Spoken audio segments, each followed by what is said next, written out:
Welcome to the deep dive. Today, we're embarking on this really extraordinary journey into ancient Rome. But I promise you, it's probably not the Rome you think you know.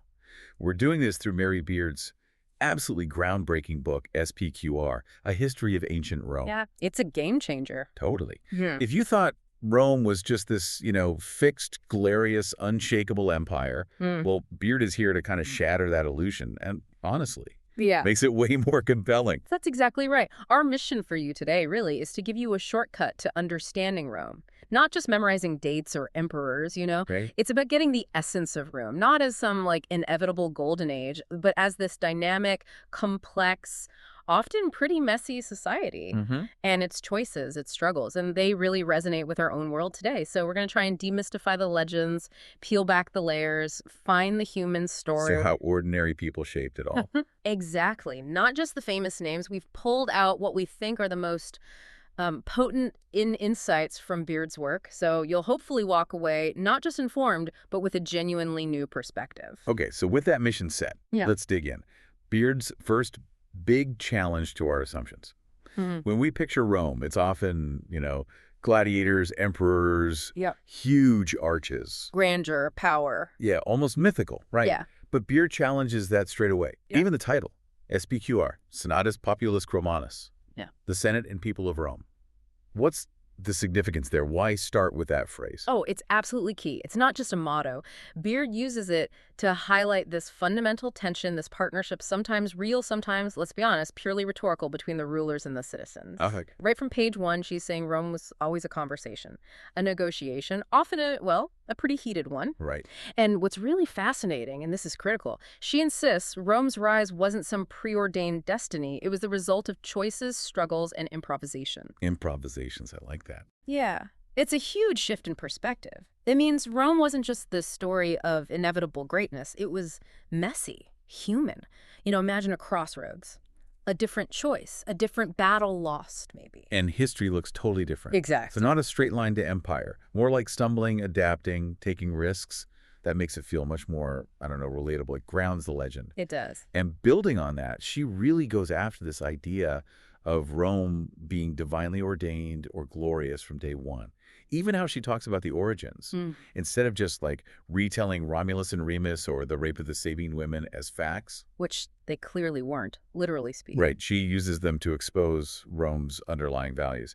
What do those stories, even as myths, tell us about what early Romans cared about? Well, they reveal a society built on, violence, survival, kinship, and assimilation. Beard shows these aren't just quaint tales, they're foundational narratives. They communicate Roman identity, Roman priorities. So violence and assimilation right from the start. Yeah, the story of taking women from another tribe, it shows this willingness, maybe even a necessity, to absorb outsiders, even violently sometimes, to grow the community. Okay. And what about actual evidence? Archaeology. Right. So when we look beyond the myths, we find evidence like, simple hut foundations on the Palatine Hill, early burials. It tells a story of, frankly, messy and humble beginnings. Not quite the marble city yet. Not even close. More like mud huts and maybe some strategic marriages. Rome was just one little settlement among many in Italy back then. So what made it different? Beard argues that what really distinguished it, even early on, was this unique willingness to absorb outsiders through marriage, alliances, and crucially, eventually extending citizenship. That was the game changer, set them apart. That willingness to absorb outsiders, it sounds pretty radical for the ancient world. How did that play into their politics as they grew? It fed right into it. Because another big thing Beard talks about is that shift. Around 509 BCE, moving from kings to the republic. That sounds like a huge political experiment. Oh, massive. How did this experiment, as she calls it, actually work? Was it like democracy as we know it? Yeah. Or something else? Definitely not democracy in our modern sense. Beard is very clear. It was an oligarchic system. Power was basically held by a small group of rich aristocratic families. Okay, the elites. Pretty much, yeah. They controlled the government for centuries. But, and this is Beard's key point, the republic's strength wasn't just stability. It came from its flexibility and contestation. Contestation. meaning conflict. Exactly. Think of the conflict of the orders. This long struggle between the patricians, the aristocrats, and the plebeians, the ordinary citizens. Oh, the plebes. Right. This wasn't just minor squabbling. It was intense political fights, strikes, walkouts. The plebeians were pushing hard for their rights. Access to political office, protection from debt, a real say in how things were run. So they fought for it. They absolutely did. And it was through this constant push and pull, these compromises, these ongoing tensions, that common citizens slowly gained actual political influence. It forced the system to bend, to evolve. So the Republic's strength was its ability to adapt under pressure, to kind of incorporate dissent instead of just crushing it. That's interesting. It's a powerful idea. And it connects to what you said earlier about absorbing outsiders. This brings us to Roman citizenship itself. This is one of Beard's most, I think, original arguments. How Rome, unlike Athens or Sparta, who guarded citizenship like treasure. Right, they were very exclusive. Rome didn't guard citizenship jealously. That feels like a huge deal. How did that work? Why was it so revolutionary? Well, what's truly fascinating here is that this inclusive citizenship policy became a cornerstone of Rome's incredible success, its longevity. How so? It was a strategic masterstroke, really. It turned conquered peoples and allies into stakeholders, invested in the whole Roman project, not just resentful subjects. So they felt like they belonged. Exactly. Rome extended rights to allies, to people they conquered, and eventually pretty much everyone free within the empire. It wasn't just a legal thing. It was about identity and belonging. Wow. Can you imagine being an outsider? Maybe your town was just conquered, but then you, or maybe your children, could become Roman. Even the poorest Roman citizen often felt immense pride in that status. It built loyalty across this vast, diverse area. And this culminated later on. Yeah, the big moment is the Constitutio Antoniana in 212 CE. Emperor Caracalla granted citizenship to basically all free people in the empire. Millions. From Britain to Syria. That's mind-blowing. It is. Think about the scale. It wasn't just a decree. It was this massive political, cultural unification, binding this huge territory together with a shared identity. No empire had really done that before. Astonishing integration. Really challenges our ideas of nations. But okay, this huge expansion, the inclusive citizenship, it wasn't all positive, was it? There had to be costs. Oh, absolutely. Heavy costs. Constant war transformed the Republic into this Mediterranean superpower. What was the human cost, Beard highlights? And how did that maybe plant seeds for trouble later? Yeah, the transformation came with an immense human cost, and Beard doesn't sugarcoat it.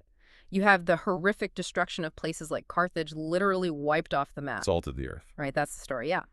Widespread enslavement of conquered people, millions forced into slavery, feeding Rome's economy, but at an unimaginable human price.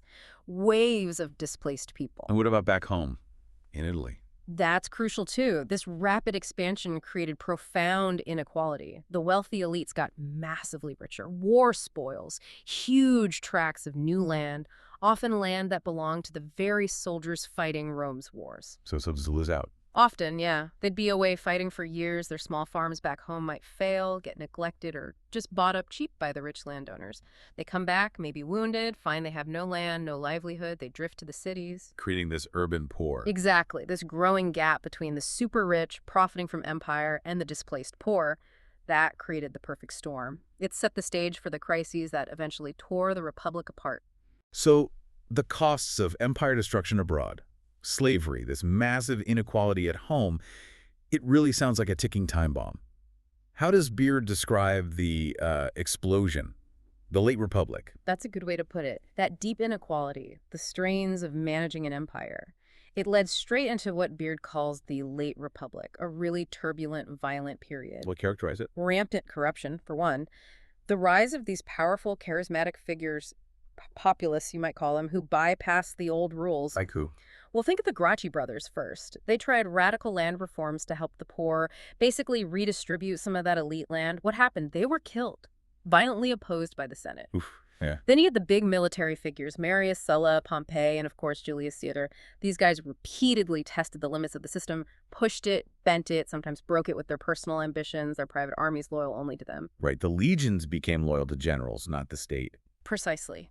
Caesar's rise, grabbing immense power, and then his assassination. That really symbolized the collapse of the old Republican ways. The fall of the Republic. Well, Yes, but Beard cautions against just calling it the fall of democracy because it wasn't really that to begin with. She frames it more as the evolution of Roman politics, an adaptation, maybe a failed one, to the pressures of empire and inequality. And she sees parallels to today. Definitely. She draws this powerful connection to modern politics, that recurring tension, populism, charismatic leaders appealing directly to the people versus oligarchy, the established elites, charisma versus institutions. It's a pattern we still grapple with, isn't it? It feels disturbingly familiar sometimes. And beyond the political violence, it seems like violence itself was just part of the culture, woven into daily life. Very much so. Beard illustrates this really vividly. Think about the gladiatorial games, the public executions, harsh punishments. They weren't hidden away. Spectacle. Exactly. Violence was performed, put on display. It reinforced Roman values. Toughness, discipline, dominance. It was entertainment, sure, but also a display of power, justice, social control. A reminder of who's boss. But was everyone okay with it? That's the important nuance. No. Roman society wasn't monolithic. You had philosophers like Seneca strongly criticizing the excessive cruelty of the arena. So there was debate, moral questioning. It wasn't just simple, unquestioning acceptance of brutality. Okay, that nuance is key. So Caesar's gone, the Republic effectively ends, and we get Augustus and the imperial period. I like that Beard avoids just listing good and bad emperors. Yeah, that's too simplistic. So what deeper questions does she push us towards about how emperors actually use their power? And maybe more importantly, how did ordinary people experience that power? She looks at the mechanisms of imperial power. How did it actually work? Augustus, the first emperor, is a great example. He was so careful to present himself not as a king, but as first among equals, the princeps. Maintaining the illusion of the Republic. Right. Keep the appearance, the traditions, while actually centralizing power in his own hands. Very clever. Yeah, later emperors. The notorious ones. Well, guys like Nero or Caligula certainly show the dangers of unchecked personal power. But Beard also digs into how myths, propaganda, even rumors and gossip shaped their reputations, often long after they were dead. So their image was also constructed. Very much so. And emperors, even the most powerful, always had to balance brutality with generosity. You know, the classic bread and circuses to keep the masses happy, grand public building projects. And crucially, continuing to grant citizenship. These weren't just nice gestures, they were vital tools for maintaining legitimacy, keeping control. A constant negotiation, even for an emperor. But what really, for me, makes Beard's Rome feel alive, what turns it from dusty history into a human story, is how she finds these glimpses into the lives of ordinary Romans. It's not just about the big names. Right, and this raises that important question. How do we hear those voices from so long ago? So much history focuses on the elite. So where does she find them? All sorts of places. She shares these amazing specific examples, like the graffiti from Pompeii. You can literally still read jokes, insults, shopping lists, political slogans, declarations of love, scrawled on walls 2,000 years ago. Incredible. Or letters. Letters from soldiers on the frontier worrying about family back home, merchants sorting out deals, people talking about money, love, daily life. Pretty old people. Exactly. And women, too. We see them not just as wives or mothers, but as business owners, priestesses, figures with influence, managing property, running households. In slavery. That was huge. Undeniably huge, brutal, and inescapable. But Beard also shows how enslaved people themselves shaped culture, economy, and even politics.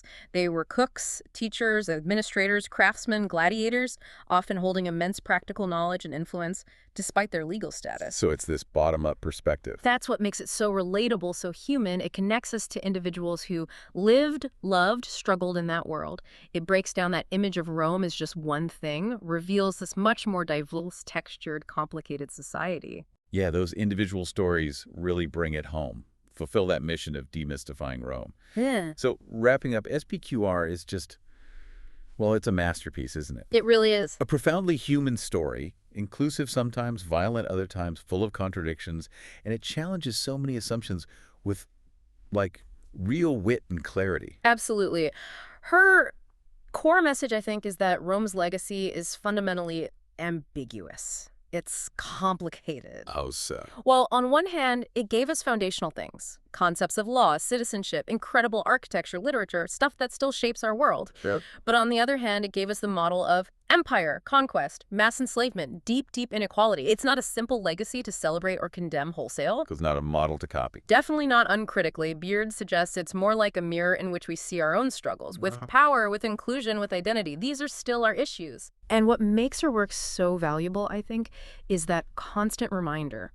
What we know about Rome often comes from bias or fragmentary sources. The winners wrote the history, or only bits survived. So we have to be critical readers of the past? Exactly. It teaches us how to think about history itself.